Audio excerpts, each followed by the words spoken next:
Welcome back to art class. Today we're going to be finishing our Frida Kahlo inspired cat portraits, or our Frida Kahlos. When you get your artwork back, you're going to check it and make sure to add any extra patterns using a black crayon. Then you're going to use other color crayons to add extra color to your cat portrait. Make sure to use a variety of different colors with your crayons. Once you're done using a variety of different colors with your crayons, then you're going to pick one color for your entire background.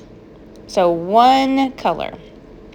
Your other details, for instance, if you did not color in some of your hearts or some of your flowers, if you want to do that with paint, you can. But the rest of the background just needs to be one color. So you're going to pick one color for that. I picked yellow. Notice what happens when I paint over the areas that do have crayon. They are reacting with each other and they are not friends. So they are creating a resist. Then you can rinse your brush and you can paint inside of all of the other things that you did not put crayon in. Make sure to rinse your brush between each color very well. Finally, we're going to rinse our brush and we're going to do the cat. I have some liquid watercolor in a cup. You do not have to wake this up. It is already in a liquid form.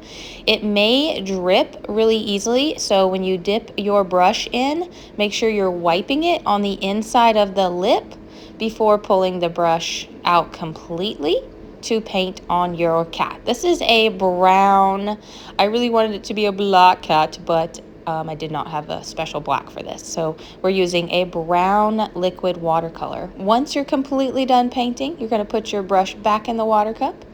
And then we're going to move on to the flower crown that Frida Kahlo is iconic for. She usually loves to wear flowers in her hair. So I'm going to have a bag of little square cut pieces of tissue paper. And then you're going to add a little glue to the top of your cat's head. And you're going to use a pencil on the eraser end. And you're going to twirl and press on the tissue paper. You can use all the same color. You can use a variety of different colors. The back of the pencil is a great tool for this because it's flat and it's able to press onto that glue without getting your fingers all gluey. So you're going to have a bunch of different already cut tissue paper that you're just going to be pressing on. Sometimes you may have to hold it for a couple seconds. Really make sure that it has enough glue underneath or that you're pressing it hard enough. And then you may have to also see, and if it's not sticking, then you need to add a little bit more glue. And then try again. Maybe hold it a little bit longer.